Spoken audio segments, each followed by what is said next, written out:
What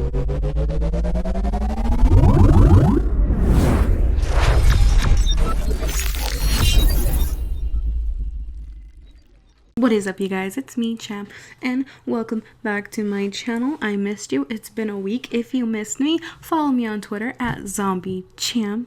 I recently did a poll seeing if you guys wanted a gaming video or a spooky one, and most y'all wanted a spooky one, so here we go.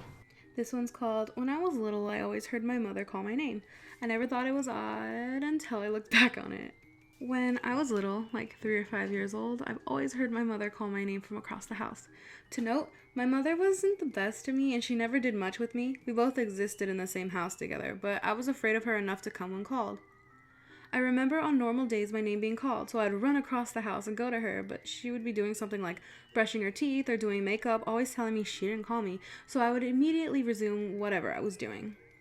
I didn't think much of it back then, and I never even questioned to voice or why it was happening. I'd always say, oh, she didn't call me, and continue on with life. I would drop everything I did to follow my mother's voice. Sometimes it would lead me to an empty room, other times it would lead me to a corner of the house that no one went to. Sorry. Sometimes it would call at the bottom of our stairwell, or at night in the kitchen. I would hear her voice call without her in sight. Whenever I got too close to what seemed like the source of the sound, it would go silent. One day, we were sitting watching TV and the voice called. My stepfather told me to check what my mother wanted, so I ran up, then ran back and sat down casually. Nah, it wasn't her. And I never realized why he seemed so confused. Once I was playing in the garage when it called me into the house, and right when I left, my stepfather had crashed his car into the garage. Another time it called me and I went to it. I nearly fell through our rickety second-story balcony. So nothing was ever malevolent. When I got older and we lost our home, I stopped hearing it call. The last I heard it again, but it was in my bedroom and against my ear. Only when I was in high school, I looked back and thought, that was weird. I'm grown now, job as an engineer in a comfortable home, and I still think about it today. I don't know, man. It seemed like, I don't know, that's weird. I say this all the time because we come across these types of stories, but I've heard my mom, my mom's heard me say mom, and you know, your parents know your voice. They know how you call them, and yeah, I repeat this a lot, but it's happened here. So, never shit like this though. That's a little creepy. Like, I don't know how she was 3 or 5, so makes sense. I would still be like, who the fuck? No, I wouldn't, but you get it. It's just weird. I don't know if it was like watching out for her or I don't know. I mean, I guess the garage part was watching out for her, but what was all the other parts like? I wonder what happened there, you know?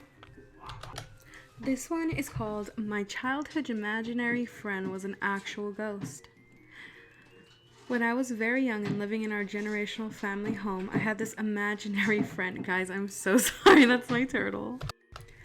When I was very young and living in our generational family home, I had this imaginary friend. She was this kind old lady who used to play dolls with me. One day, I was telling my dad about her, and he started to freak out a little when I mentioned her name was Helen.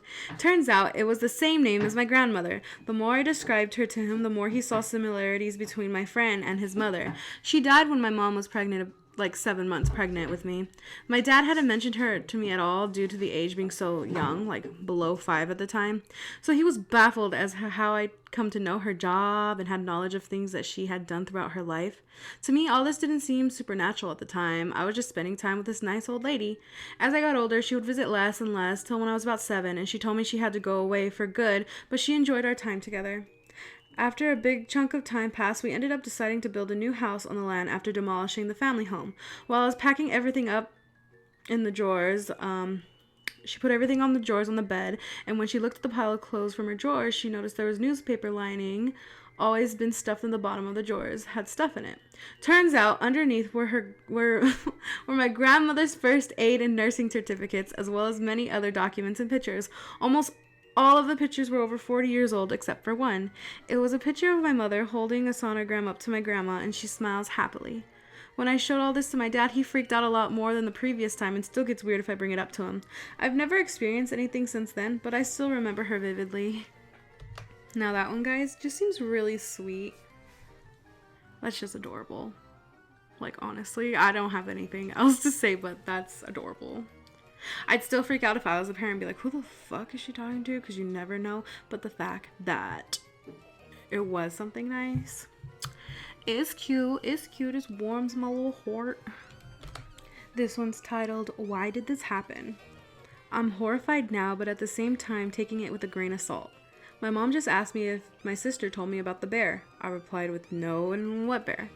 My mom then went on to say that last night, as she was hanging a curtain in my sister's room, out of nowhere, a bear plushie fell off my sister's shelf, and it fell on my mom, sister, nephew, heard it scream, then non-stop screaming when it hit the floor, and it's not supposed to make noise. It doesn't even have an audio box. So I'm taking it with a grain of salt, but I'm still horrified as our house has had many strange things happen in the past, such as a man covered in all black roaming our hallways but vanishing even where no exit or place to hide exists, to being woken up to the feeling of someone smacking us in the head, also hearing footsteps at night when no one's awake. But the main focus, why did this stuffed animal supposedly do this without an audio box? Yeah, that's her main shit. Not fucking like, sleeping and getting smacked in the head, like, wake the fuck up. No.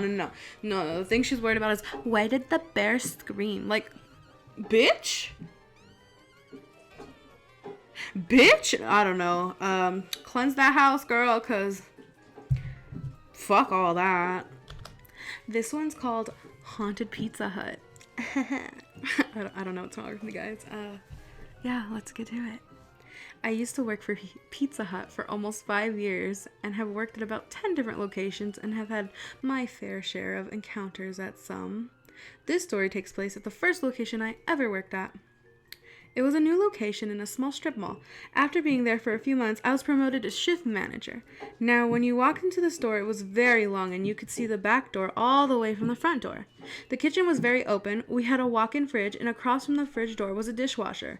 The layout is important to get a kind of visual of how this went down. And on the other side of the fridge were the doors that gave you quick access to the fridge, which was also next to the dishwasher. So one morning, me and my cook came in, opened the store together. Uniform policy was we had to dress in all black, hat, shirt, pants, and shoes. I was standing at the back door, which is just past the dishwasher and walk-in, throwing the previous night's trash outside, and my cook was knelt down at the doors putting away products when all of a sudden she came running back to me in a huge panic and asked, "Did you just walk up to the dishwasher and then walk back?" And I responded with, "No, I've honestly been back here chucking all this garbage out the door. Why?" And that's when she told me that while she was knelt down, she saw out of the corner of her eye a black object walk to the dishwasher, stop, turn around, and then walk back to where I was. That was definitely the most terrifying thing to happen to me at that location, but other things like random objects being moved and hearing the bathroom door open and close, even though I'd be the only person in the whole store, would also happen. What? Guys, I want to take a moment to tell you the best fucking comment on here. The comment says, maybe a ghost of someone who tried to out Pizza the Hut. And I lost my shit when I saw that. Like, that is the perfect shit. But, yeah, guys, Pizza Hut is haunted. Yeah, that's crazy. I got quiet because I was thinking I should ask my friends if they have, like, a haunted Pizza Hut story. But I'm pretty sure they would have fucking told me already. Damn, but that's eerie. That's eerie as fuck. Oh my god, guys, a ghost was making pizzas. He's Italian. I don't know why that's funny. It's not funny, I'm sorry. Yeah, guys, that's it for today's video. I really hope you enjoyed this spooky corner, these spooky story times. And yeah, you guys, I do have a Discord. If you want to check it out, it is in the description. Yeah. You should check it out. We sell stickers as well. We have a sticker shop. And Twitch, I'm revamping it again and just figuring out a schedule to be earlier and more weekdays. And yeah, if you guys haven't followed my best friend Celestial Callie on Twitch, you should, because she's cool. And you know but yeah, we play Dead by Daylight every single night except for Sundays, and you can come experience the horror with us. And yeah, guys, I missed you. I hope you had fun. I hope you drank some water today. I hope that, just hope a lot of things. I'm gonna get going. I'm starting to ramble and I don't know why. And yeah, thank you so much for watching. Please like and subscribe.